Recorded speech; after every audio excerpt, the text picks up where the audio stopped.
Hey, what's up, guys? It's Thursday. I had a new idea. I wanted to make some more, theory-heavy content for the channel.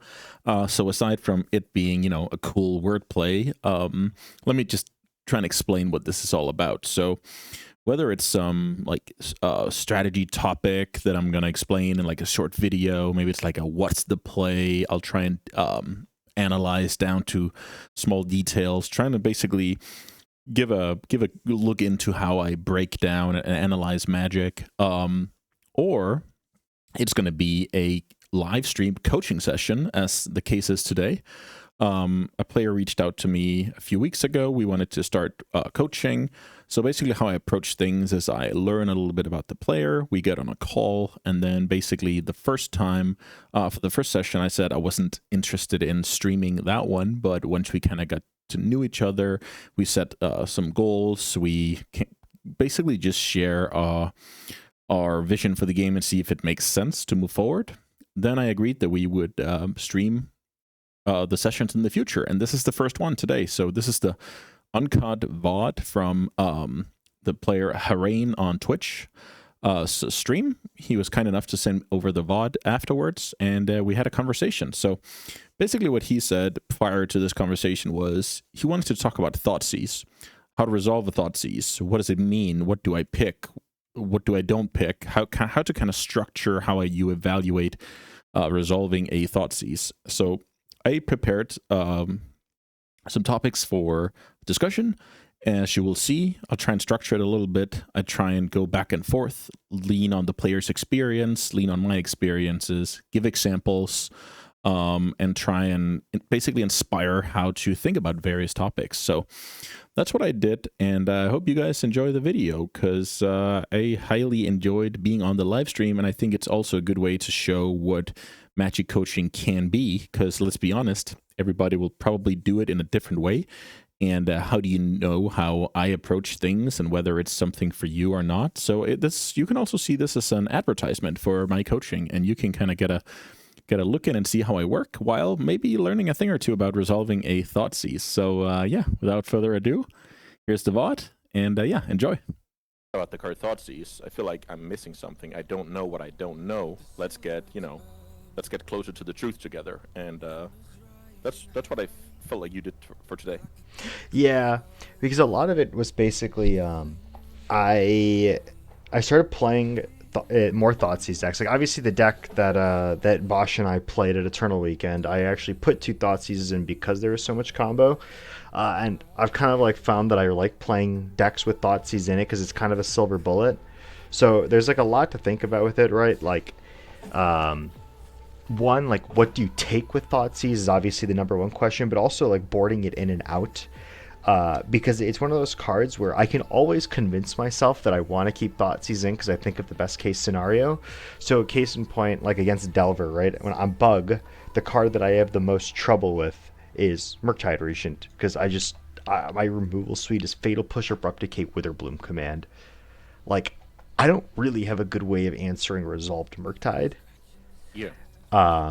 So it's one of those things where it's like, do I keep Thoughtseizes in against Delver so that I have an answer to Murktide? But it's like, it's also like, what if we get into a top deck where I draw Thoughtseize? Or what if I Thoughtseize them and they just have 3 bolts in their hand and now I'm dead? It's like, they have so much redundancy in their deck that sometimes Thoughtseize doesn't do anything, and you wasted a mana when you could have spent that turn, like, I don't know, loaming, fetching, wastelanding, putting another threat in, trying to resolve a Barrogoyf, like, there's always like Oh, great points. Like, and all of the above is true, and that's why it's a hard card to wrap your head around. Because you only stated stuff that will come up in a game of Magic. You didn't like invent any insane scenario. All of the above is true. You proactively take a card that your deck has a tough time dealing with. You feel like a champ. You draw it later on against an empty hand. You don't really feel like a champ. So obviously, all of that goes into our evaluation of the card. Yeah. And I think that's a good way to kind of set the table, the dilemma. Because it's not just, cast this card, everything is perfect, because you are trading down on mana. That's how the card works. You spend 1 mana, you take away 0 of the opponent's mana. So in a modern world of mana usage being so important, you're not really getting anywhere. So you need good reasons to run the card to begin with. Yeah. So that's even a different topic. Like, why would you run the card? So good examples of that is like you play an unfair deck, you want to clear the way. Your deck wants a game against unfair decks, so you want to pick apart their Yeah. key card. Like you're a very good player how to play with the information, so that information is worth its weight in gold because your deck is, you know, a lot of small decisions. You want to get those right so you can kind of inform your decisions. Like there's plenty of good ways to justify playing with the card. Yeah. And then comes that kind of the good stuff that I prepared for today is how do we play with the card once we already decided it's good enough to put in our deck. Yeah. Then how do we then play with the card, because that topic has quite a few levels to it. Do you just want me to like get into it and kind of set the table and we can let's do it from there? Perfect. Yes. So what you basically already alluded to is the first level, which you could argue is like, I see a good card, I take the good card. Yeah. Move along. Like you're playing against Storm, right? You Thoughtseize their hand. Storm, They have 2 dark rituals. And internal tutor. Yeah, obviously you take. That's easy. It's done for you. Yeah. What happens? Yeah, go ahead.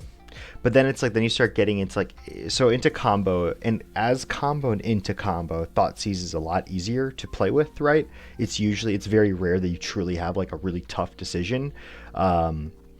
Obviously against fair decks, that's when Thoughtseize becomes like a huge like skill difference card, like where you can really outplay someone with a good Thoughtseize. But obviously, as like, for instance, I was just playing Saga Storm, or we like to call it Casino Storm, and in that deck, right, it's spelled out for you. You Thoughtseize, you take their counter magic or their one piece of interaction that can stop you, and then you go off and you're on your merry way. But like, then obviously you run into ones where it's like, okay, so here's I'll give you a good one, and I don't know if this is going to be on the topic, but I remember I was like listening to a Manguchi stream like a year or two ago, and I remember he said, I don't like Thoughtseizing to strip people from their mana because it's the easiest thing to draw out of. Great example. That example is very simplified, so let me try and add some more layers to it. So basically what Manguchi is saying is a deck usually consists of a ton of mana sources, way more than it has, you know, threats or answers. So he's talking about the maths of it. And also what I would like to apply here is, what kind of time frame are we working with? Are we looking to Thoughtseize and then win the game in 2 turns? Or are we looking to Thoughtseize well knowing that this game is going to take a while, like 7, 8 turns? Yeah. Because then all of a sudden, the math comes into play even more. How much time does the opponent has to recover? Something I see a lot in Legacy is people try and like Thoughtseize a ponder, daze a ponder, like out of like trying to get lucky basically, but they don't realize that even if I miss my land drop number, you know, 2 for a few turns, what did they do in the meantime to capitalize? And that's what you have to ask yourself with Thoughtseize. If I'm going for mana sources with Thoughtseize, what am I doing in the meantime to punish? And sometimes the answer can be good enough, but oftentimes what Manguchi kind of speed ran the maths, which is why that is the case, why it's not good enough to go for the mana sources a lot of the time. That's simply because you don't punish in the meantime while the opponent has good odds of getting back into the game. So yeah, great example and good rule of thumb. But I will also say that whenever I do well in tournaments, I break the rule of thumbs. I go against the conventional wisdom. So we only use that as kind of our default in case we really don't know what to do, basically. Right. I do wonder, like, so when, like, for instance, let's say your hand is Thoughtseize, Tamiyo, whatever, right? Like, how often, like, obviously it totally depends on the case, but, like, do you ever like to sandbag Thoughtseize, and when do you like to sandbag Thoughtseize? Yeah, so I actually had all the way to the bottom though, but it's okay, we can mix it up. I actually had a note for myself here where I just said slow rolling Thoughtseize, period, which is what you're talking about here. So again, I want to talk about a topic that I apply a lot when I play Magic, is the sense of urgency. It's basically, am I ahead? Am I even? Am I behind? Do I feel like I'm dying in a second? Do I feel like I am more well off by playing, you know, I play against some Death and Taxes deck. I want to slow roll my Thoughtseize because it's better post Stoneforge, or whatever the case may be. Like, you have to apply the context. So this is where it comes into play. You need to know a lot about what you're up against. And the more you know about, of course, your own deck, but also what context are we playing in? We're playing in the context of the Legacy metagame. Yeah. So sometimes when I play fair decks and I don't have a Force of Will or I don't have a Daze, I just want to Thoughtseize turn 1 because I want to play the game. I don't want to get chaliced or blood mooned or show and telled or whatever the case may be, right? So that's like my rule of thumb. If I have a Force of Will, I'm more likely to play out my one-drop creature. And with that being said, some decks can provide both, fast threat with protection, and then all of a sudden that kind of gets, shuffled up a little bit because of the sense of urgency. So, Right. Sense of urgency is something that I use a lot for a tiebreaker, where if I'm behind or I need to snipe something to keep my opponent from not playing the game, I oftentimes count it as time walks. I need to find some time walks. It's like my logic. Then I'll play like the Thoughtseize as early as possible. But sometimes I want to plan around for whatever reason, and I can play other stuff on curve, and I'll sandbag it. But it has to do with a sense of urgency. That's like my compass when I'm debating those things. Could you talk about the time walk thing a little bit more? Yeah, for sure. So basically, let's say the sense of urgency is high. You're on a mold of 5 against a 7-card hand in a Delver Mirror. Then I'm more likely to random wasteland my opponent, or randomly base their ponder, wasteland their land. Like make some combination of plays that's in a vacuum not optimal, but they give me the chance to win the game because of the sense of urgency, which is high because I'm behind on raw resources. So I try and do that and then stop my opponent from playing the game, basically, because that's how I get back into it. I get back into it by finding time, and I find time by my opponent not playing the game. So that can be some, you could call it desperate moves or stuff like that. You're trying to high roll, right? I'm trying to high roll. That's a good way to put it. But the purpose of that is getting time walks, like turns to play the game where I'm not under pressure, turns to develop where my opponent does not, which is what time walk does. It's one player waiting around and one player playing the game. So, and that depends on, again, on the sense of urgency. I'm not going to try and high roll if I'm just like in a random Delver Mirror and I have 7 cards against 7 cards with a couple of lands. Then I'm just going to play the game normally, so to speak. So the time walks will come into play in desperate situations, I'll call it. That makes sense. So basically you're saying like Thoughtseize is like one tool you can use, right, in those kind of like, when you like, the way I think about it is like the only way you can win this game is you have to high roll. Like you can't grind them out. Like in your example, you're on a multi 5, your opponent's on a multi 7. Your opponent kept 7, and so in your head you're thinking, right, like, I'm not going to win this game by trying to go 1-for-1 in resources. I need to get an early ponder and hope they kept a land light hand and hope that stumbles their development. So they're maybe on like 1 or 2 mana while I'm able to go like curve out into like DRC, into Murktide, into whatever, and I'm actually able to get an early pressure going. Yeah, I actually had a game lately where I played, let's see, Grixis Delver, I believe. Yeah, Grixis Delver, and I Thoughtseized a removal spell, and then I was just all in on a Murktide Regent against Jeskai control. That doesn't usually get the job done, but that was my way to win that game. That my opponent would draw stuff like, Forces, like Narset, like Prismatic Endings, like that end of the deck, while I exactly get the job done with Murktide Regent. So sometimes it's also about, in highly disadvantageous games, how do I actually win this game? You need to come up with this narrative or this actual solution. You can't just, float away and try and play the game normally. Sometimes you have to be like, how can I actually win this very, very unfavorable game? Yeah. To kind of give myself the shot. And the opposite of that is a game where you're highly advantageous. You have to answer the question, how does my opponent possibly win this game? And then you have to shut off that avenue, basically. So that's just good practice in general in lopsided games, in either direction, because you are going to fumble a lopsided game that you're firmly ahead if you don't, and you are never going to win these 1%ers if you don't think about that. So that's like another way. Again, it's about the sense of urgency and how much desperation do you apply to your moves, and Thoughtseize sometimes has something to do with that as well.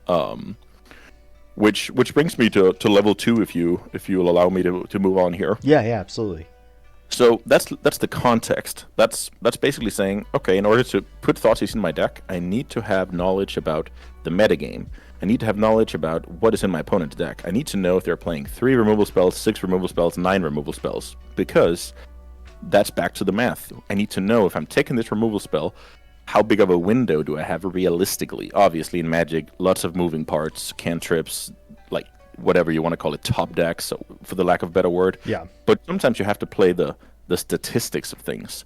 Oh, so if I take the Swords to Plowshares, they have this amount of time to come up with a second one, or I will execute my game plan. That's a perfect example from before, right? With trying to get the job done with Murktide before, you're basically trying to escape with a crime here. So that's a lot to do with your research about the format, which is, at the end of the day, the reason why it's good to play different decks, to know, because every now and then you'll get paired against the deck that you just played last week, and you just picked up a small tiny piece of learning from that, and then you can apply that, and then it's all of a sudden a tiebreaker for a tough decision, and you end up better off than you would have if you didn't look into other decks. So the context is also huge here, understanding how many threats is in like an Epic Storm deck, or what do I know, how many turns does this mono red deck have to draw another broadside bombardier, or whatever the case may be. Like, you need to know Doomsday.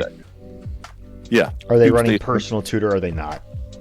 Yeah, same thing. You need to use some math, but that math is based on research to kind of qualify your decision. So the context is huge, and having like a purpose and still remembering the time frame. Okay, so if I take this Force of Will, I sneak through this, how much time do I have to actually get my my goal to come to fruition? So a lot of has to do with, again, it's going to be like a guess. How much time do I have here? Sometimes it's 2 turns, sometimes it's 4 turns, sometimes it's more, but you kind of need to have an idea about the average and whether that's realistic or not. You can't go like, oh, I'll Thoughtseize this whatever Chrome Mox, and then I just hope my mono red opponent doesn't draw mana source for the next 8 turns because my hand is very slow. Like then that plan is not, it's not effective, because the math doesn't back it up at all. How often do you actually do like a quick calculation while you're playing a game? Like, you actually look at their hand, you look at their graveyard, see they have 2.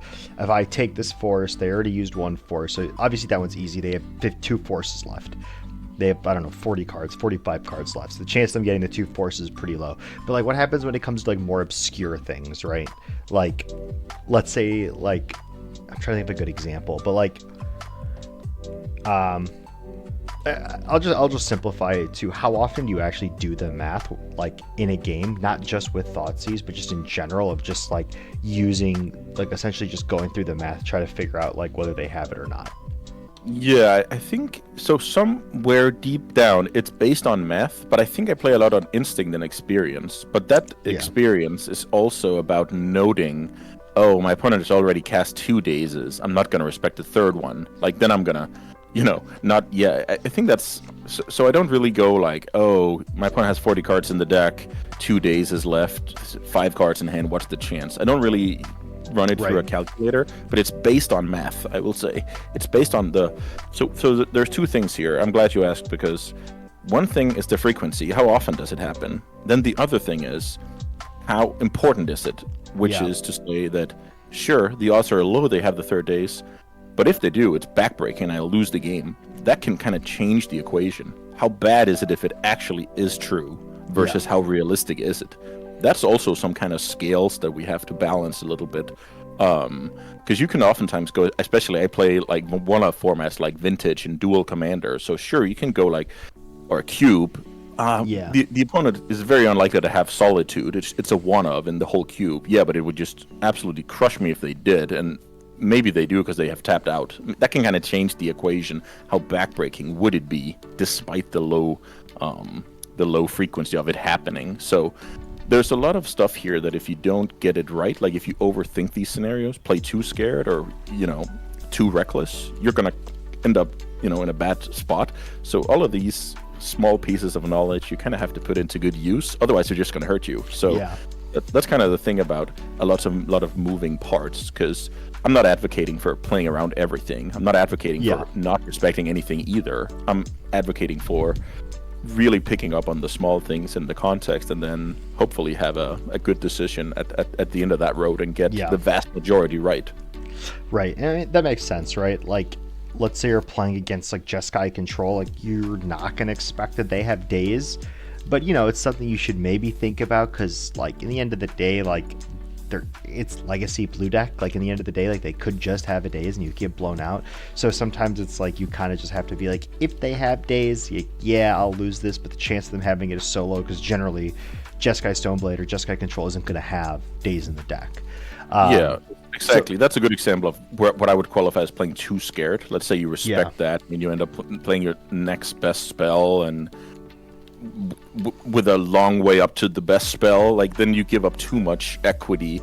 And if you keep doing that, it's going to amount to a lot. That's another thing, right? People have a hard time. Oh, so if I play around days, turn 2, 3, 4, 5, that's a lot of value given up. So you kind of have to ask yourself some tough questions early.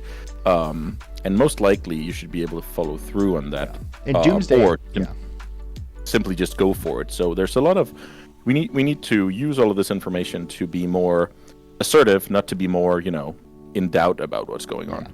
And you could argue that that's like the entire premise of building a Doomsday pile, right? Is trying to figure out like what is it likely that they have? What can I beat? What is a little pointless to play around? Like I had a friend of mine who once told me he was building a Doomsday pile and he was playing around Blood Moon because he was playing against like some Jund pile. And he was like, well, I have to beat Blood Moon. I think they have Blood Moon. Then after the game, it turns out they don't even have Blood Moon in the 75. And he lost because he thought so hard about how do I beat Blood Moon. Yeah. A lot about Doomsday is, I agree, it's about building a pile that beats the most, normal played stuff. And then if you can add some cherry on top of that for free, that's very important, for free, then it's awesome. And that's, again, about knowing the context of what can go wrong, focusing on the right things, thinking about the likelihood of that happening, but also thinking about how big of a disaster it would be despite the low odds. So that's actually all of those topics into one, which is quite interesting. But this leaves me with just the last level of thought seizing. So now we've had the obvious, pick apart whatever the opponent's doing / clear the way for what I'm doing, like what you called obvious. And I think that's maybe selling it a little short when it comes to, such a complicated game as Magic, but it's good for explaining. So I agree. Then we have the context. That's about your research about what arena are we casting this card in. And how can we use that information to qualify our decision? Like knowing how much time do I get by picking this card? How much time does my deck need to execute in this time frame and stuff like that?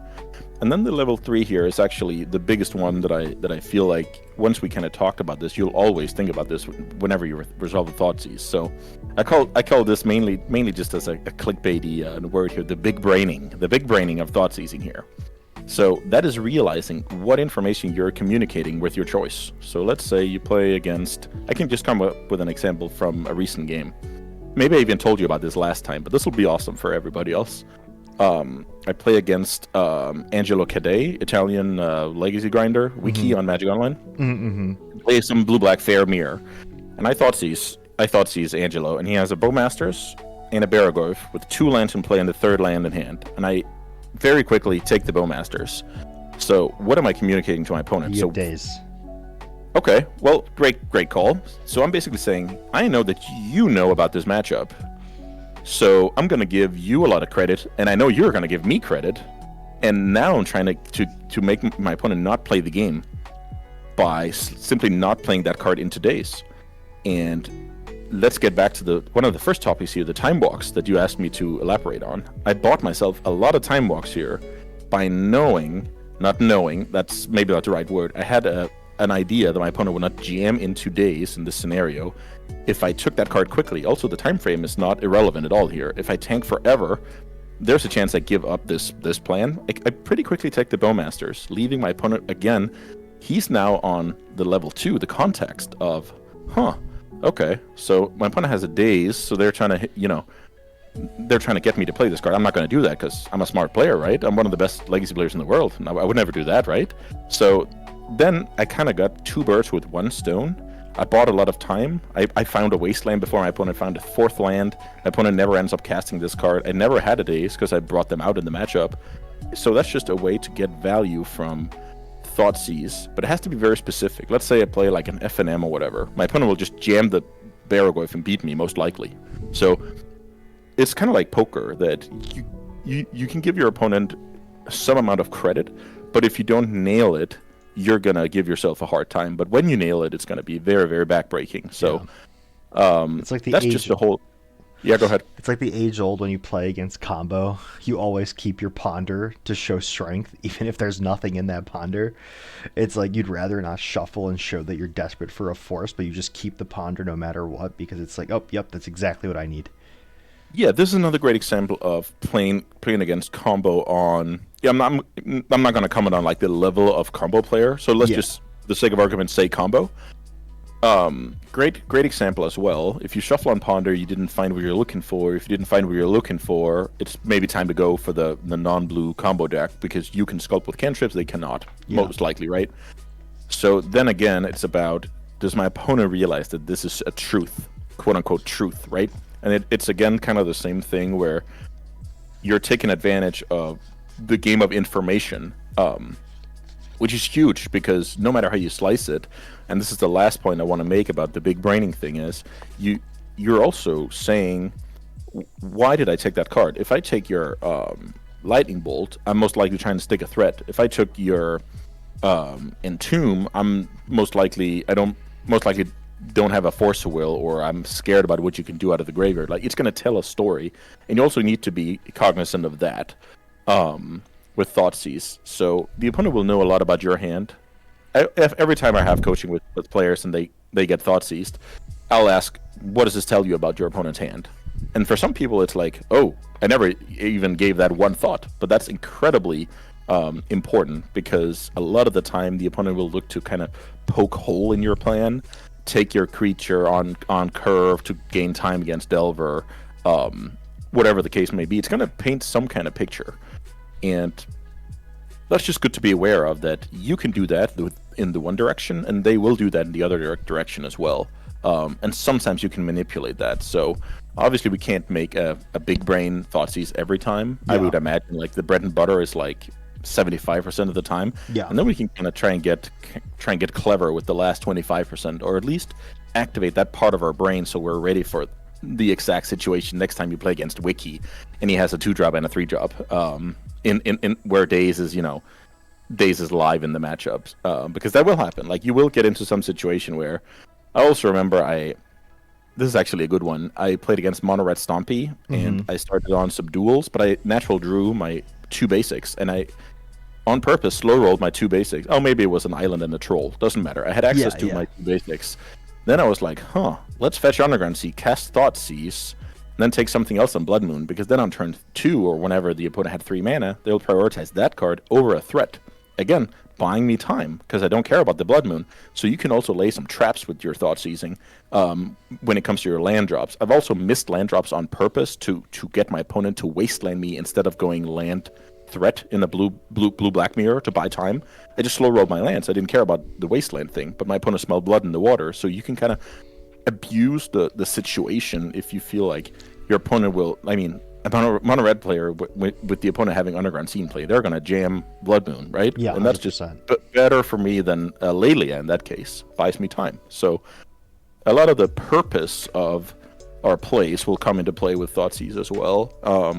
And we can kind of go from less, let's say, autopilot and more always trying to look for smart solutions rather than the, just play your spells, take the best card. How hard can it be, right? There's more layers to it, basically.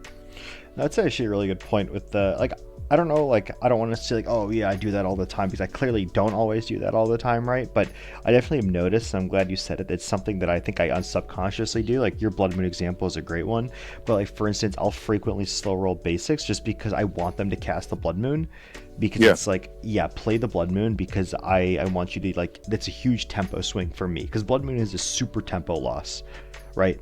You're spending 3 mana to do nothing to the board except for stall the game out, but if you have access to your 2 basics, or let's say you have a way to answer it or whatever, you're basically baiting them into doing it. And that's one thing that I noticed that I do sometimes for sure, is I'll slow rolling basics, just because it's but I never really thought about it super consciously. It always just came kind of right. It just makes sense because it's a huge tempo loss for them to play Blood Moon. Yeah, and tempo means time, so we're back to the time walks. It's the focal point of a lot of stuff. So for you, it's what do you call that? It's like an instinct, or you don't really think about why. So I'm basically here to tell you why, so you can do it more often with a purpose. That's kind of the thing we need to. And a lot of things are automated. Yeah, go ahead. And the Blood Moon one is like an egregiously obvious example, but there's a lot of examples like that aren't as obvious, that I'm probably not like, capitalizing on with Thoughtseize and with just like, because it's like the age-old adage of, right, like the absence of data is data in and of itself. And so when I Thoughtseize them, even though they haven't Thoughtseized me, they now have information on what I have because of how I Thoughtseize. So it's kind of a double-edged sword in a way if you don't use it correctly. Because if you... go ahead. Yeah, but I think that was exactly what you were going to say here, that you're kind of giving your opponent free information here, because they can kind of say, oh, so he didn't take that one. That must mean that he's not scared of that. Why are you not scared of that? Oh, you play this and that card. Like, they can add together connect the dots, basically.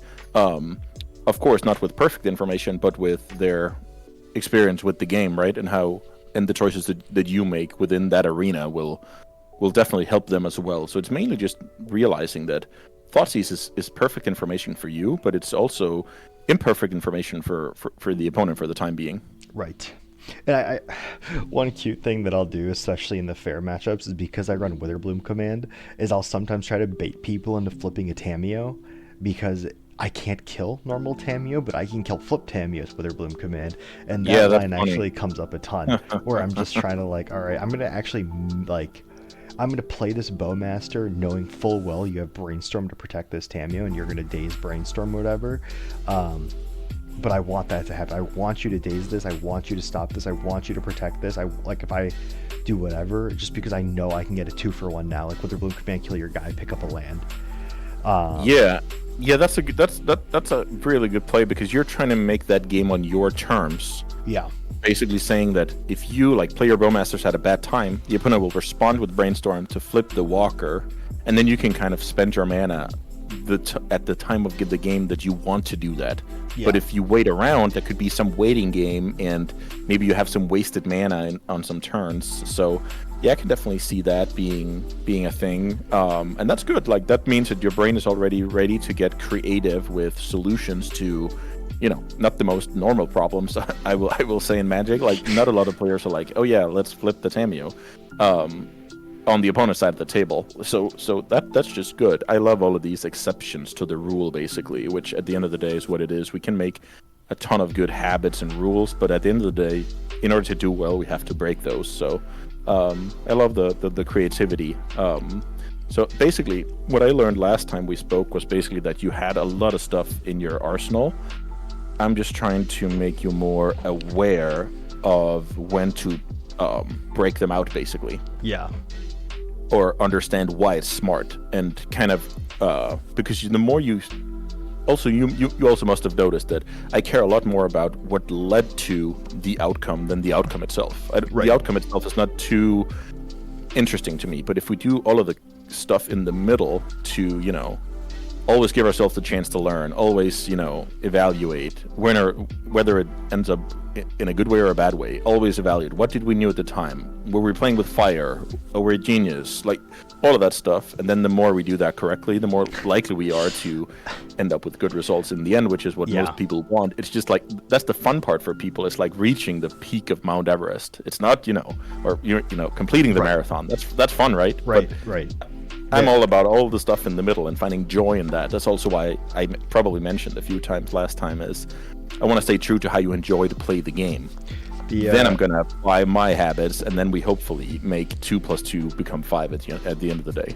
2 + 2 will make it 5. I have faith. On your topic, right, of like what led to that outcome, I played against Sudden Substitution earlier, and a deck I haven't played against probably close to 10 years at this point.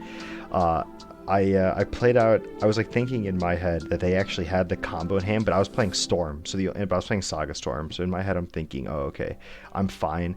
I don't need to do anything. I'm just gonna play out a Mox Opal now, just in case I want to do something with this. But I don't think I'm gonna make a construct. And to your point of just like, with everything in between, like, can you really, knowing what to play around, and can you be upset about like, because I kind of view the outcome. Oh, excuse me. I kind of view the outcome discussion basically about like, should you be upset or mad that you won or lost, right? Like that's kind of like where that discussion always will lead, no matter what. And I played a game earlier where I played the Mox Opal and they use gifted tapped fish, that card, the new one, into the Flood Maw. And I was like, oh, I don't have a creature now, but I played out the Mox Opal just to play it out. I didn't really have a reason. I had another one in hand, so whatever, I'll just play it out. And then they gifted tapped fish to me so that they could turn on their sudden substitution combo. And I was like, oh. You gave them a permanent, basically. I gave them the permanent, yeah. And I was like thinking in my head, like, I didn't need to play this, but at the same time, like, I can't really be upset because this was nowhere near on my radar of things to play around because it's a new card and a deck that I never see. Because Into the Flood Maw is like a brand new card, right? Like, I was like, oh shit, that's right. So that was like a cool little gotcha moment from the opponent. Now, obviously, if I ever play against that again, I'll know that's one way to enable it. That's exactly what you just said in the end. That's exactly the point. Next time, you will have, like, you basically just played your card. You couldn't think of a good reason to keep it. You couldn't think of a good reason to play it out, right? So you basically just played the card. Like, you might as well have slow rolled it, right? Because you worked with imperfect information about what was going on, whether that was, I'm never going to argue, yeah, you should have researched better against the substitution deck. Like, but I'm just going to argue that that's also why Magic is beautiful. Because just remember, you could have been that guy who was brewing with a cool deck, and then your opponent sleeps a tiny bit at the wheel, and then you can kind of pounce on that. Like, that's a possibility that you can pounce on the opponent's playing with the lack of info. So for me, it's just, no matter which side of the table stuff like that happens on, I just love it because it's happened in the game of Magic, and a game of Magic will have 2 players and 50% losers every round. So I'm just over losing. I've been a good loser for like 10 years straight, and I just enjoy the game, and I try and do my best to win it. But those are 2 different things. I'm still very happy when I win. I'm not very sad when I lose. Then I probably learned something from it. So it's a lot about staying in the mindset where, okay, well, sometimes I just draw better cards and win the game, but how can we kind of learn from that? So I need to keep myself in a mind state where I allow myself to learn from that. I can't do that if I'm complaining to my friends about this and that, and I can't do that if I'm like, oh, dinner's on me, guys, after winning a tournament. Then in neither of those, I'm most likely going to learn something. So that's what I prioritize a lot these days, allowing myself to learn from whatever happens, because neither of us are quitting Magic tomorrow. So it's just like one small blip on the radar, like whatever. People, bad beats this, bad beats that. Like, well, you're going to play 10, 20 more years, so let's just carry on, because a lot of events are going to be on this timeline. Can you talk a little bit about, like, I'm trying to think of a good way to say it. So it's like, I guess, like, the mental, of just kind of sticking in it. Because I remember I was talking during Eternal Weekend, I was talking to Eureka, and Form guy, ritual guy. Yeah, Mike. I love him. I remember the way we always say scores in Magic is I'm X, and I'm like X and then the number. You never say how many wins. You only see how many losses you have. And I remember that was something that really stuck with me that he said, because it's one of those things where, like, man, that's so true. Like, I could be 9-2 and be upset because I didn't top 8, but in reality, 9-2 is an absurd win rate. An absurd win rate in the game of Magic, but you view it so negatively because, like, oh, I'm X2, it's over for me. And it's one of those things where it's like, obviously there's a lot to that. Like, you could argue that the concept of how Eternal Weekend is played and how there's no day 2 split is kind of problematic for a 15-round tournament. It's not 15, but I guess in this case, like a 13-round tournament or a 12-round tournament. Actually, maybe it was 11. Anyway, the point still stands. Legacy was a 2-day event, though. Yeah, Legacy was a 2-day event.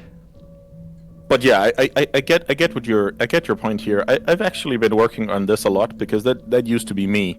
It used to be me complaining about that somebody brought a tier 3 deck and beat me, and I would beat anybody else if I just didn't play against that guy. Then I would have won everything, been the king of the world. But the reality is that's kind of a factor that I had to apply to my preparation. So when I'm picking a deck, I can just gun for the top 3 decks or top 5 decks. Yeah. But it's going to be in the mix that I play against some random decks, and how do I fare against that? So it should be part of my preparation. And I totally agree that how you phrase things to your friends. When I browse Twitter, people will go like, yeah, I went 5-2, only lost to the Mirror and mulliganing to Oblivion in the last round. Like, the narrative is very, very negative around that. And I've been trying to, and it's funny, people take it as like BM when I try and like I would write on post on Twitter, oh, nice score, keep up that win rate and you'll break through one day or whatever. Like that but it's so ingrained in Magic players that only the top 8 is good enough. But if you just know a tiny bit about numbers and math and statistics, if 1,000 players think like that, there's a lot of stupid people there. Like in reality, because your expectation versus the reality is it's imbalanced. It's like rolling a 20-sided die and then be sad when it doesn't come up 20. Like it doesn't make sense, right? Yeah. So I just tried to realizing that if I really cared about only the best winning every time, Magic is not the right game. But I love Magic so much, and I want to impact my own win rate by working hard at the game and building the good habits and upping my chances of being the guy with the trophy. That's basically why we're here today. We are trying to up the chances of us being the ones with the trophy. Because if we didn't do this, the likelihood would be lower. So if you have that understanding, and usually Magic players are smart people, now it's just time to kind of break the, let's say, the tendency in the hobby, because even a lot of, like a group of super knowledgeable guys will have the kind of conversation that you had with Eureka, where the glass is half empty, right? Yeah. So just realizing whenever I win a Magic tournament, I have run above expectations and probably played very well. Whenever I top 8, I probably also like at least above average on those parameters, right? Just being humble about that, because Magic players will get into a state where winning is like the default, and then unless something is wrong in the universe, they won. But when they lose, it's like mull to whatever, the opponent got lucky, stuff like that. But that's not really the case. Sometimes you just play a hard-fought game of Magic, and it was very, very close. Yeah. The opponent won a tight game, and we move on from that. So it's a lot about, it's interesting because I think it's, what do you call it, like herd mentality? Yeah. Where you kind of do what your friends do, and to some extent. And at that point, you can also help try and impact that. I've done that a lot. I've challenged a lot of friends on how they evaluate, etc. And I think they like it, but it's tough to begin with. Right. It's very tough to start off. I will say something that's very, very low investment is, I'm not going to name the player, but a pro player, and we were at dinner at a tournament, and I said, I always, whenever I get eliminated from Magic Online, I always write, like, good games, good luck in the rest, every time I get eliminated, to kind of train my brain to handle that situation. And he was like, nah, that's silly. Like, I would never do that. Like, I'm usually steaming or whatever when I get eliminated. And I said, try this for 3 months, and then I'll get back to you. But you have to do it every time. Try this for 3 months to kind of train your brain. I don't know. I should actually message him and ask how he's doing. But it's just like, I dare people to do that every time. There's really no reason to be mad. It's a game where every round has 50% losers in it, so might as well get used to it. Yeah, in Magic, ultimately, like, one of the things, so I used to play Hearthstone very competitively, like very, very competitively, and it's always funny, like, obviously I like to bitch and moan and cry when I get unlucky in the game, but in the end of the day, like, if you want to play a game, a turn-based strategy game where there's no luck or RNG or any explosivity, that game exists, and it's called chess. Yeah. So if you want to sit here, and I always tell people, like, in Hearthstone, it happened a lot more than it does now, when people would be like, oh, I got so unlucky. It's like, well, look, one, there's people that get to the top of the leaderboard every single season, and they stay there every single season. Like, obviously there's some luck involved, but if you're good enough, you will prevail. But also, if you truly hate the concept of RNG, of like luck or whatever, or they got lucky and I didn't, or mulligans or whatever, like, the game of chess exists already, and you can go play that game. But I know most people, when they say that, they're just venting. They don't actually mean that. I usually prefer suggesting people play pre-modern when they don't like the pace of Legacy, and that is not a very popular solution either. But I guess at the end of the day, I can't change people. I can try to have a little bit of impact and inspiration. But what I do is that I look in the mirror and I'm like very happy about my relationship with the game, because it actually sounds quite hard to have, let's say you're winning, I don't know, 60% of your games, and then 40% of the time you're miserable. Let's just say that's the case. Yeah. Like, that sounds not great. I'm happy that I enjoy every turn of Magic. I enjoy 3 a.m. getting turn one. I played Vintage the other day. Shout out to my friend Medvedev, a Russian grinder. He turned one me twice with Oops All spells with double pack backup. Number one initiative hater, Medvedev. He just killed me with Oops All spells in Vintage, double blue pack backup both times. That was more like very cool that can be done. He's living the dream. It could have been me, right? Having the nuts twice. That's amazing because it happened. I just love the game. So that was like, whatever. 3 a.m. get eliminated, get 9th in a challenge. That was fun. It was a fun experience. It was just like how the game works. Yeah. No, I mean, that's obviously the mindset is everything. But I do want to ask, because I don't want to take up too much of your time. Did you want to go through a few VODs? Yeah, definitely. Let's see what we can do here. Hopefully I can. Here, let me share my screen, because I actually have a good one, I think. This is... That sounds awesome. And yeah, we got a little bit derailed there, but I think it's actually a lot of useful stuff when basically navigating the seas of Magic. The seas of Magic, and obviously like that applies to most of the hand disrupting spells. Cabal Therapy, I'm sure, is its own beast that might be worth talking about someday. But I used to have more or less schemes on that card back in the day. Like if my opponent casted and I did have force, how many seconds did I wait before I kind of responded? What if I did not have force? It was a whole like theatrical thing back in the day when I played locally. That's kind of funny. With Cabal Therapy is such a sick card. But okay, to give you some context. Yeah, I'm desperately trying to get to your window here. Let me see what I can do. It's like I'm seeing myself here instead. Oh, hang on. You should be able to see it. Yeah, I think I got it now. You got it? Yeah, okay, I got it now. Cool. So to give some context, I'm playing what I call bug cards, buggoodcards.deck. It's my own concoction. Mm-hmm. But how many reanimates are we running in this list?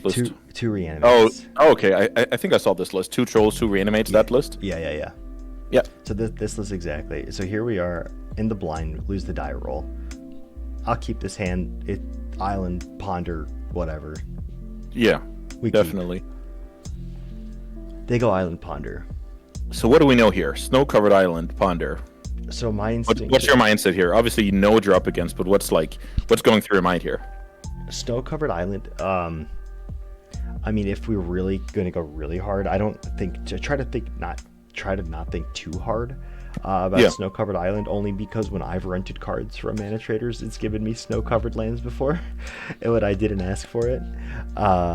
But the fact that it went basic island ponder makes me think it's, on average, it's probably going to be some type of controlling strategy that isn't going to be like, I'm not expecting Delver. Now, obviously, they could just have island ponder, right? But my gut instinct is it's going to... Control is probably the one with most islands in it. You can just let it run here, by the way. Or is the opponent already resolving?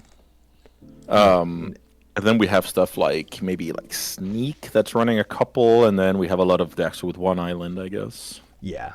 So nothing too to say there. So here, I can't remember. Let's see what I do here.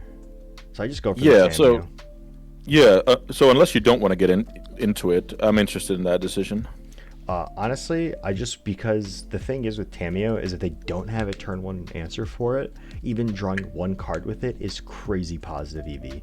But if I play it on turn 2 and I give them a chance to do something on turn 2, like my tempo could be like, if I don't hit a land on the ponder, I'm screwed. If I don't, like, I'm just super screwed, and I'm like so behind. But this gives me a turn to also draw a land, and also gives me a turn to develop without having to commit the ponder. And I also don't like cantripping if I don't know what they're doing, because the deck has so many silver bullets in it that I want to know what silver bullet to get. Yeah, so the last point, you can just let it run here. I'll just kind of talk over. The last point is a good one. The good thing is you know that you're on the lookout for lands. So that will make your ponder, not blind, basically. I will say, talking about going back to the sense of urgency thing, which deck is running, basic island that is also a wasteland deck? In those decks, the island is a one of. So the sense of urgency with regards to wasteland is very low here. So let's just imagine your opponent's a wasteland deck, then you make another play, right? Right. So again, if you didn't know anything about the format, you would have to, well, maybe your friend just told you, oh, wasteland is a thing. Then you have to ponder there, right? It's only because of your knowledge that you're applying your information here, basically.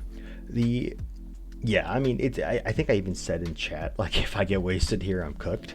But if I don't get wasted here, this is a significantly Which is better true, play. but then the next thing is the likelihood of that happening is very low because of their opening, right? Yeah. Okay. So here I drew the Underground Sea, so I was rewarded for not pondering. Oh, definitely. Now you look like a champ attacking with Tamio, hitting your land on time anyway. Yeah. So here's the first Thoughtseize of the game. They're on Stoneblade. Yeah. So I guess you kind of share your thoughts here, and then maybe we can get a discussion going from here, because let me just recap here. You have to think about what can your hand deal with. You have to think about what kind of time frame are we working with, and you have to work with like the sense of urgency. So I can't. With that being said, what are we looking at here? So I think I ended up taking Teferi out of this hand because they have their land drops, and I don't have a way of answering Teferi. But I have a lot of ways to answer Stoneforge Mystic. So I ended up taking Teferi here only because it can be a huge blowout if that resolves and they uptick Teferi. Like, obviously they downtick and I can Bowmaster into it. It's insane. But if I just go like... But I don't want to rely on the Bowmaster, and Teferi is just such a hammer. So I ended up taking Teferi. Yeah, okay. So you take Teferi. Okay, so first question, what is the opponent going to Stoneforge for? Because they see Bug, I almost assume they're going to go for Cauldra. Because that makes the Stoneforge a must kill, because Cauldra is hard to deal with out of your color. So once again, this is very cool. You're saying, I know that my opponent should know, so you're kind of using that to qualify your decision here. Yeah. Alongside, of course, the Stoneforge being redundant with 2 copies, which is also a factor here. Exactly. I will say Teferi doesn't look insane against your hand, and you have cantrips to make it so that it might never be effective. You can kind of... You don't want to force to will anything against this deck anyway. So I would actually be very tempted to just say, I'm totally fine playing on sorcery speed. I have so much manipulation here. And it's even possible that the opponent will get into a spot where they think they have to bounce the Tamio, in which you can pounce with the Bowmaster. So I actually don't like taking the Teferi here based on what you said. How do you feel about the arguments that I've made? It makes sense. I mean, I know how this game goes, obviously, but the other reason why I'm fine with giving them Stoneforge Mystic is because I can. My plan right now is swing with Tamio. I'm gonna brainstorm now, uptick, and then I'm gonna pick up Thoughtseize when they Stoneforge. Yes, so you have access to kill their target, or their tutor target. That is definitely a solid argument. And then the other argument is they're going to play another. And then my argument about Teferi is not super effective. How do you feel about my arguments when it comes to let's just sculpt around Teferi, except that we play sorcery speed? We don't want to force anyway type of logic. So it's hard for me to say because I agree with you. And I even thought about this Thoughtseize after the game, and I thought maybe taking Teferi was a mistake. And so this was actually obviously I picked this game because this Thoughtseize really ruined the game. I mean, I think I ended up winning this one actually, like overall, but for this specific game I lost. And I remember it's because what ends up happening is everything goes as I plan. I flip the Tamio. I thought take the Teferi, you snack their target from Stoneforge. I take the Cauldra, and then what happens is on the other Stoneforge Mystic they get Cryptic Coat, and then the Cryptic Coat just gets out of control. Is how this game goes.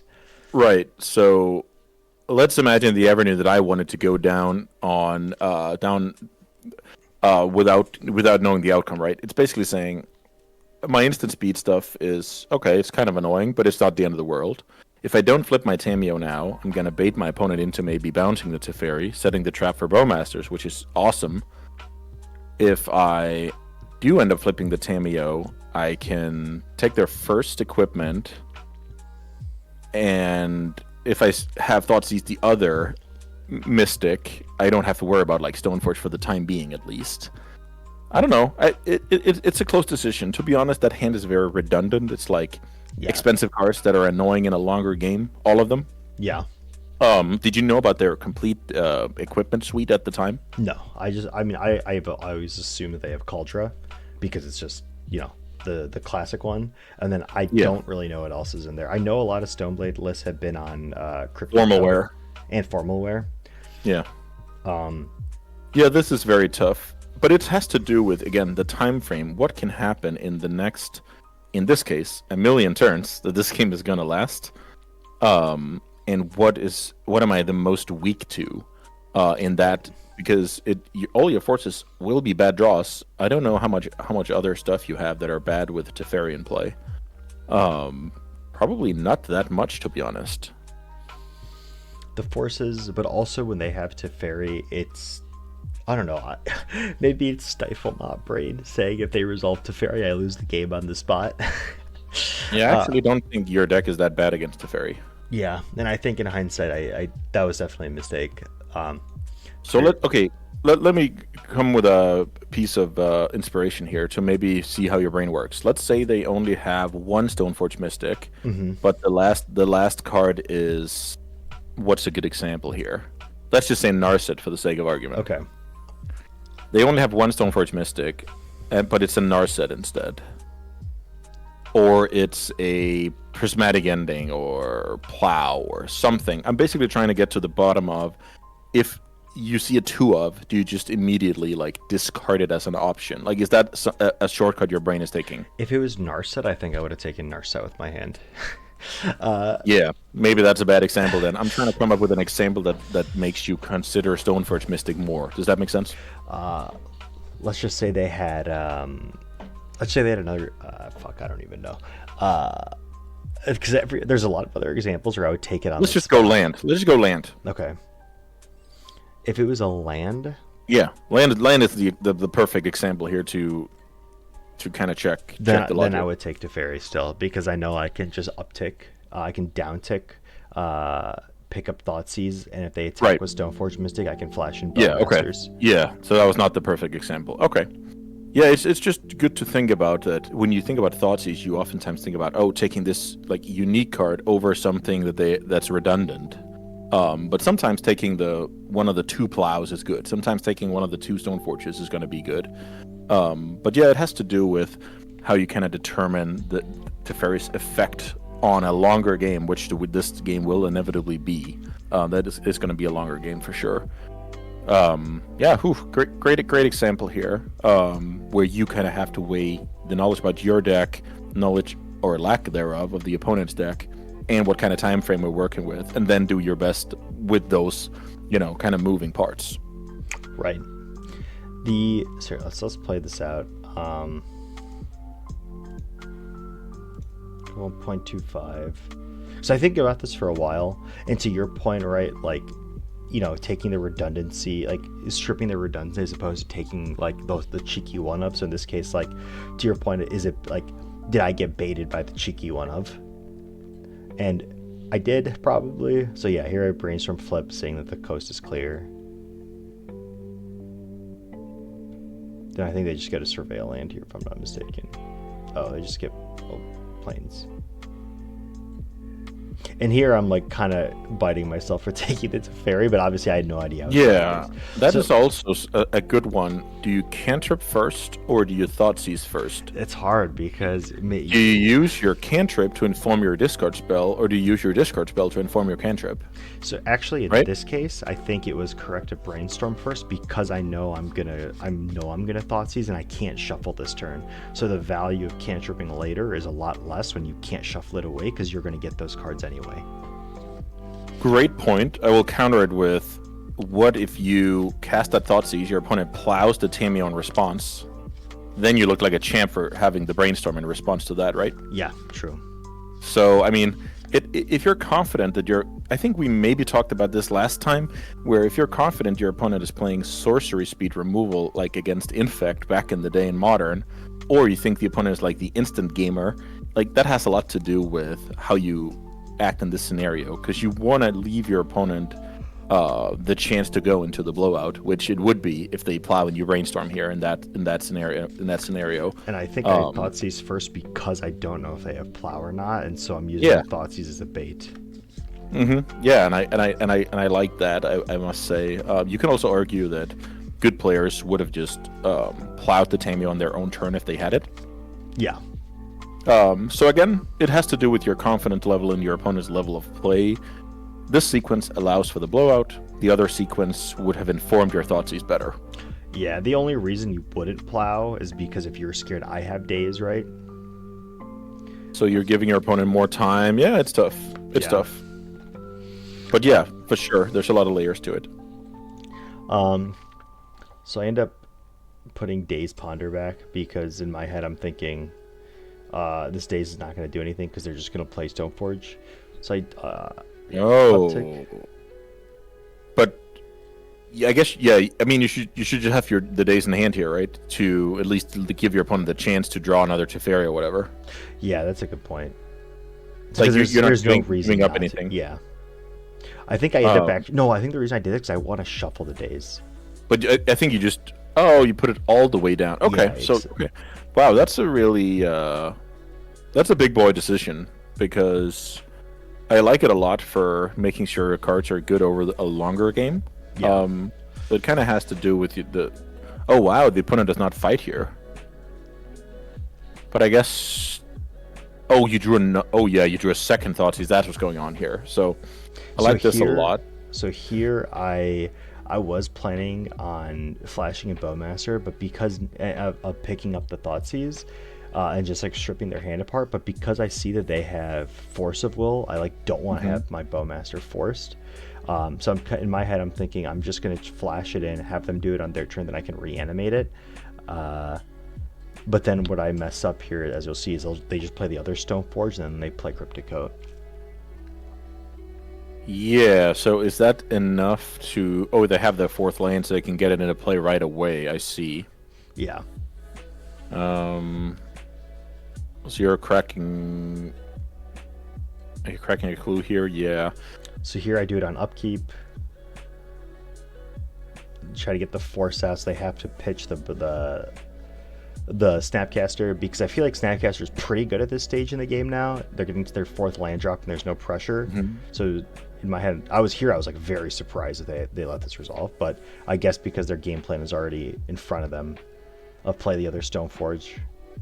Yeah, the opponent is actually doing a very good job here of saying, yeah, all of this is all fine and all, but my plan is just to protect this, Cryptic Code and make sure I don't get ultied from Tameo and trying to grind back into the game. Yeah.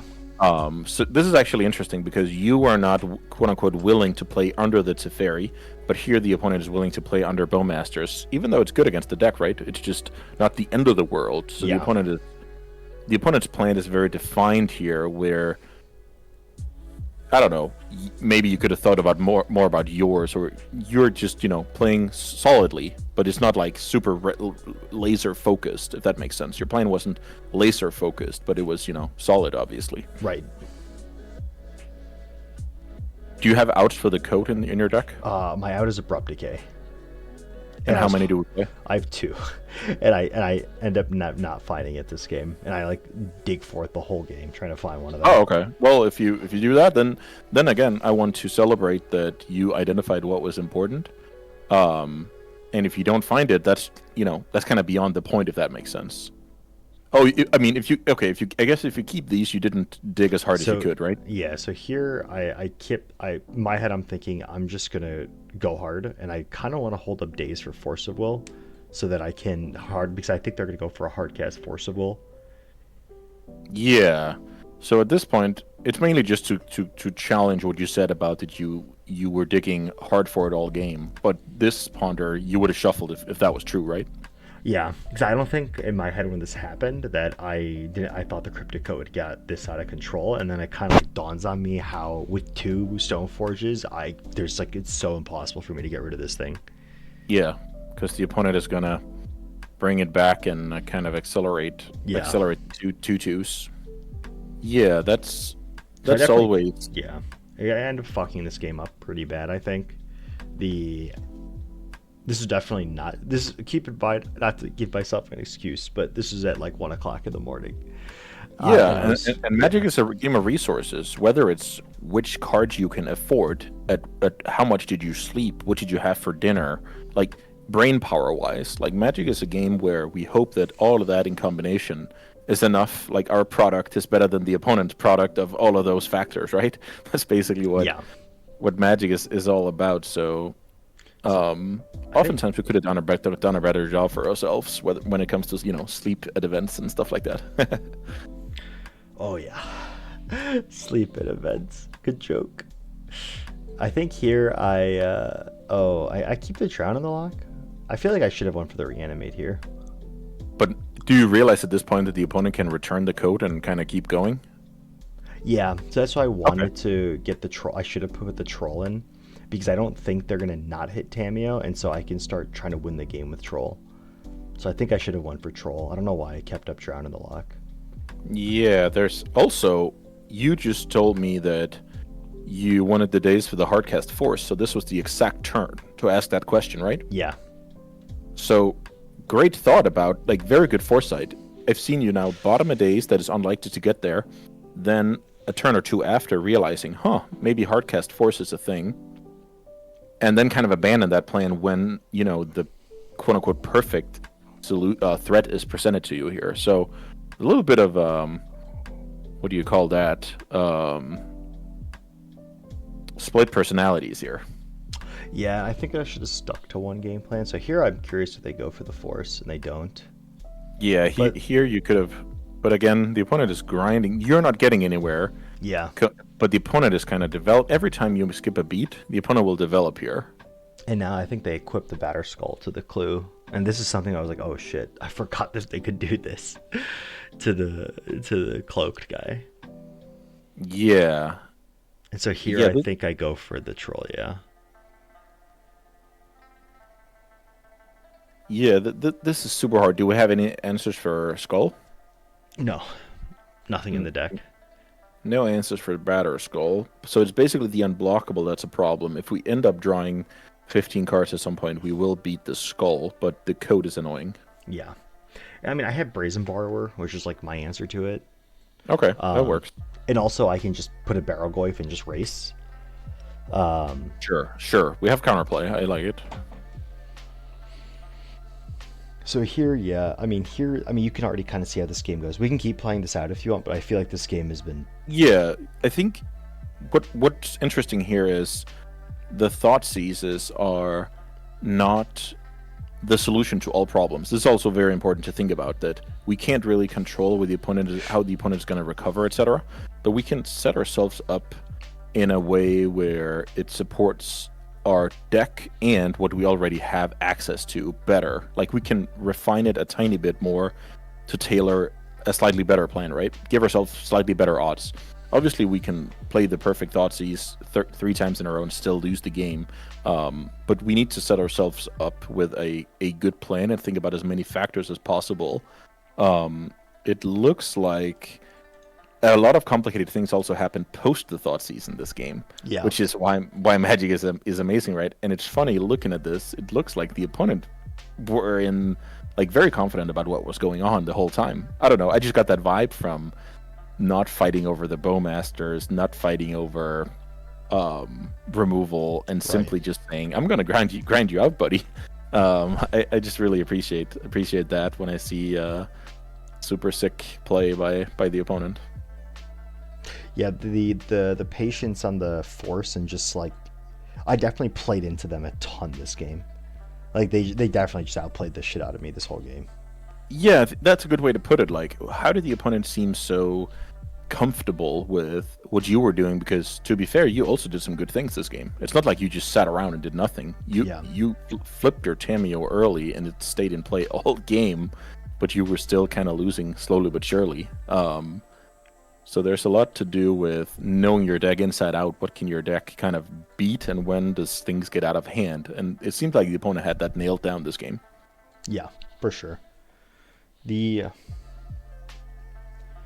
want to play this out, or do you want to? No. It's all good. I'm just trying to kind of wrap up, like put a bow on some of the some of the learnings, because this game was a lot of like navigating the seas, right? That was kind of you there with the steering wheel. I don't know what you call it on a boat. I'm not a native English speaker. Helm And the then ship. I don't yeah, know. I don't actually. yeah, you're trying to do your best captain impression here, and a lot of tough things to navigate this game.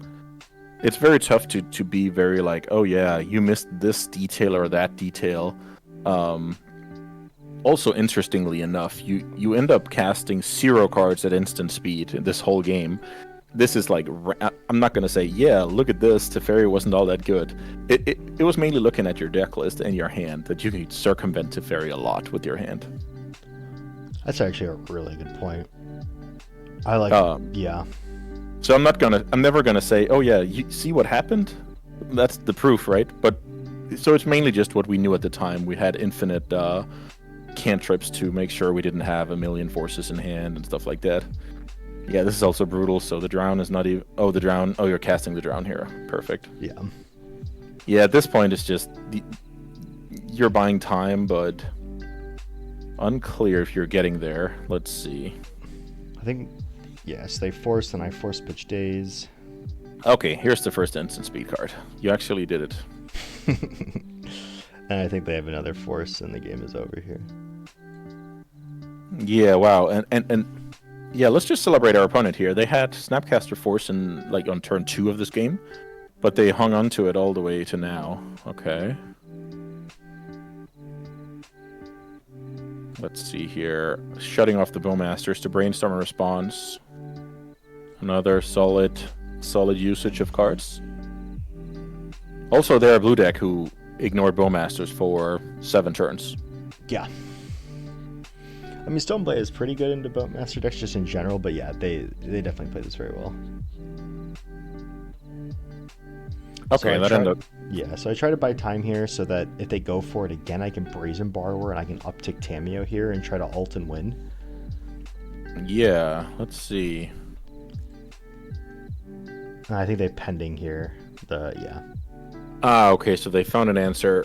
So they gave themselves a chance to find either disruption for the stack or removal.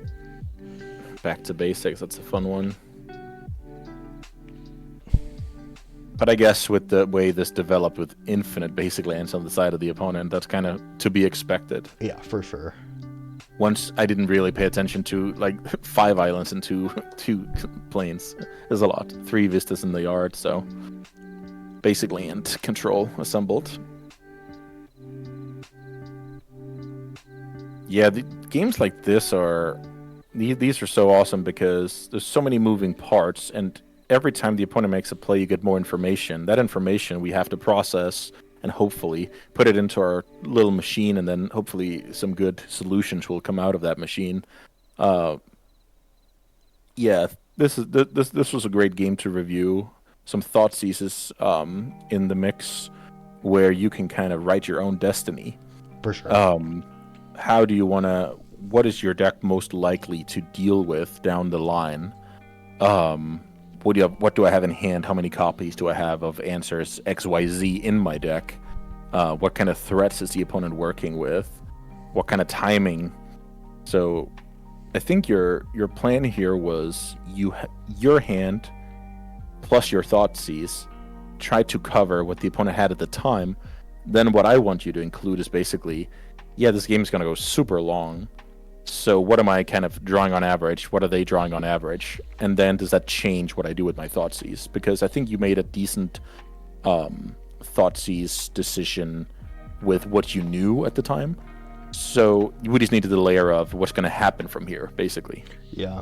I think I'm also not I was not fully expecting to play against Crypticoat, because historically it's if I can get rid of Culture, I don't really care about the rest of the equipment.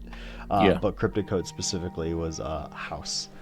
Yeah, and who knows? I don't know if that's a staple in that deck or not. So who knows? But then again, it just comes down to it should motivate us to do even more prep. If there's I play Legacy almost every day, and sometimes I get surprised by something. That's going to be oh, maybe I should research a little bit better.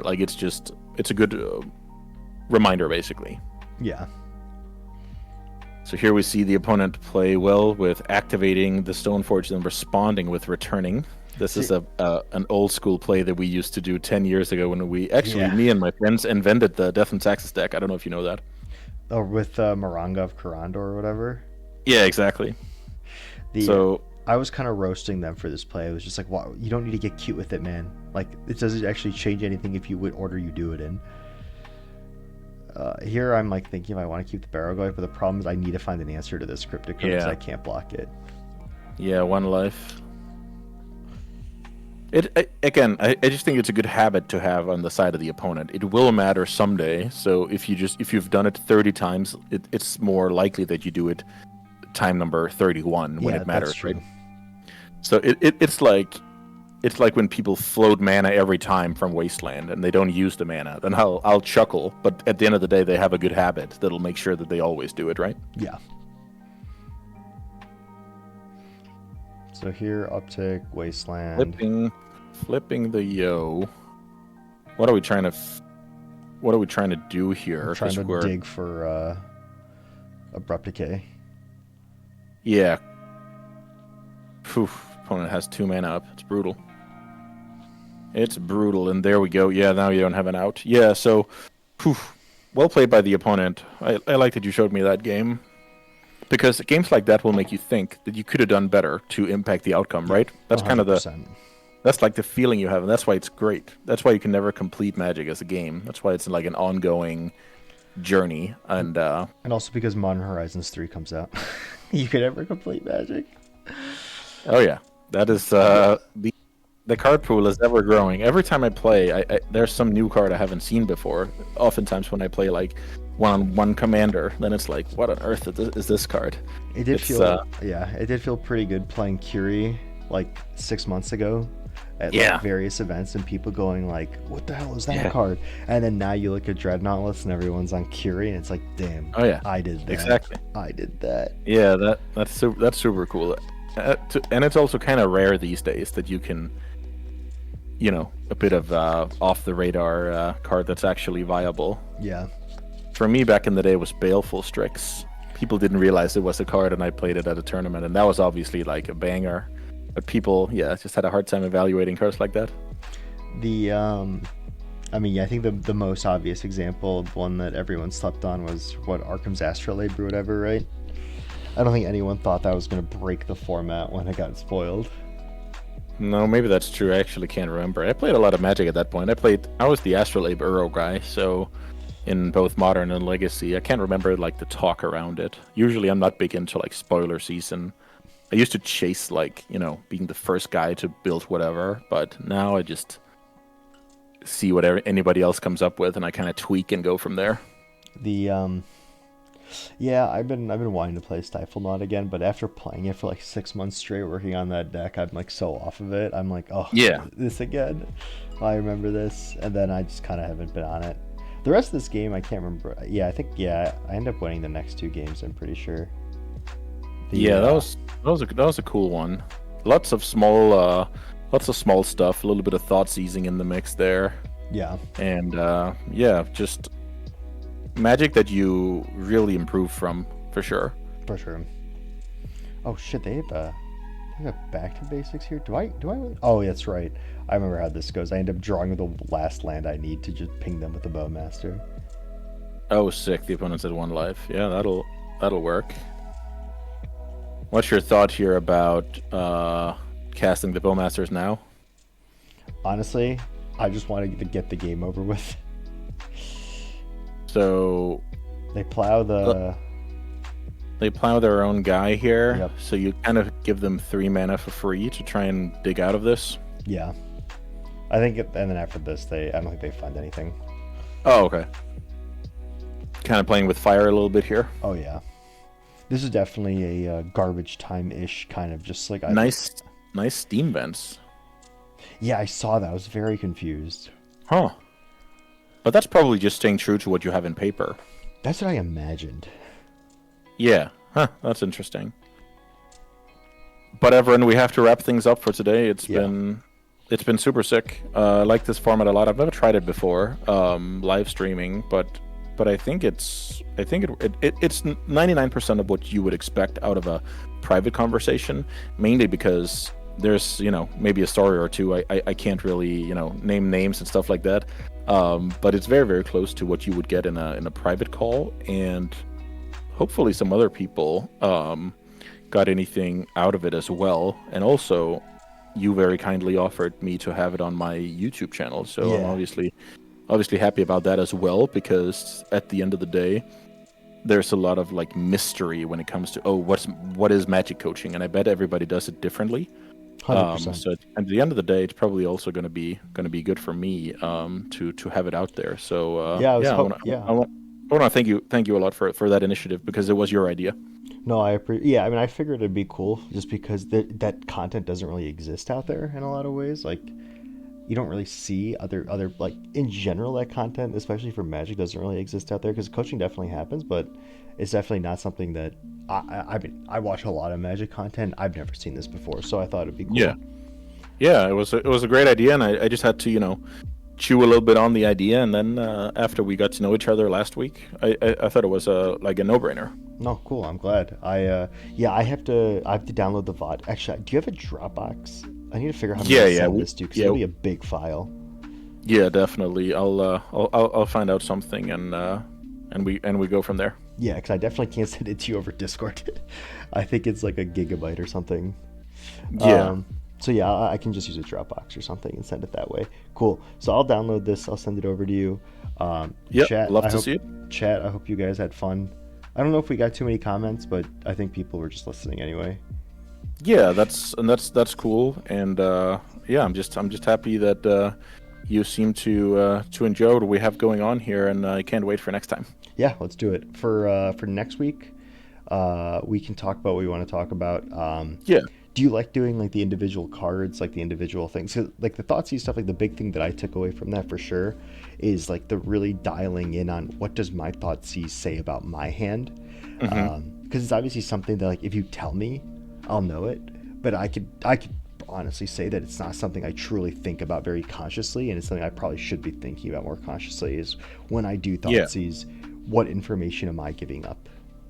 Yeah, and that's a lot of stuff like what I do. I'll say a lot of players will say, oh yeah, that's obvious when you say it out loud. So I'm basically trying to uncover as much as possible of the obvious stuff, but it really isn't obvious, right? Then you would have done it automatically. Right. So I'm basically trying to make you more conscious and less playing off instinct, and more having like qualified realizing, oh, now I'm giving over this, and then someday you'll find a narrative that will alter your play and you can trick your opponent, and that's just a great feeling of winning a game you shouldn't have won, or whatever the case may be. So I'm trying to unlock potential on the level that you're at, which is already high. So that's what makes my job even more fun, right? Because sometimes I have to oh yeah, then there exists this card called Tarmogoyf. Then we're at that level, right? But I have my job is to challenge you properly on where you're at, right? So this is cool. This is very, very cool. High level stuff, and you're already good. You're looking to become great.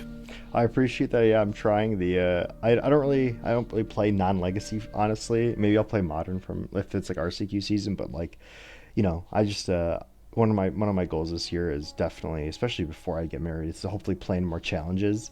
I just need to find, because I can play in like 4 or 5 hour increments, but after that I just can't. And challenges can be like 6-7 hours at least. So I'm like, shit, I really gotta just find some time to just where I can actually play in a challenge all the way through. But cool. No, awesome. All right, I know you have to get going. I probably should start getting ready for work tomorrow, but we'll do it next week. I'll if you have any ideas, message me. I'll try to message you if I think of anything, because the Thoughtseize thing came up because when I played that game on stream, there's actually a ton of like really, really good players, and we were all kind of talking about that play, like Ozymandias. Oh, for sure. Yeah, like Ozzy was in there, and he was giving me a ton of feedback on what we could have done, and that really inspired this. That's bringing this up. That's how you want to do it. You want to get inspired and find your own, solution. You don't just want to copy anybody's solution. You want to get inspired, and then in your own lane, you kind of find the way you want to play the game. And I have a lot of respect for the individuality in Magic. So I'm never going to come here with a manual. I'm going to come here with some guidance. Yeah, no, I appreciate that. And honestly, as you can find out, I don't like to play a lot of the. I like to play my own decks a lot, and I've had good Yeah. success with it. Like I've actually a pretty solid track record playing like my own decks. So I like to keep that up. I think I find a lot of pride in being able, especially in Legacy, out of all formats. I think there's a lot of room to break the format. Oh yeah. And there's always room to break the format. And I fully believe that, like, I find the most fun when I'm at that stage. Yeah, and I want to stay true to that. I think I told you that last time as well, that I'm never going to tell you, oh, play this stock list. I'm going to stay true to how you enjoy to play the game, and then we make the most of that. And I definitely agree that you're still competitive, even though you don't like to play stock 75. Yeah, for sure. Cool. Well, awesome, Andreas. I appreciate this. I'm glad we got to do this. I'm excited for next week. We'll be in touch. I'll try to think of any topics. If you think of any topics, let me know. Yeah, me too. And yeah, I'm looking forward to it as well. See you, everyone. Perfect. All right. I'll see you later, man. Have a good night. Well, have a good morning. Thank you.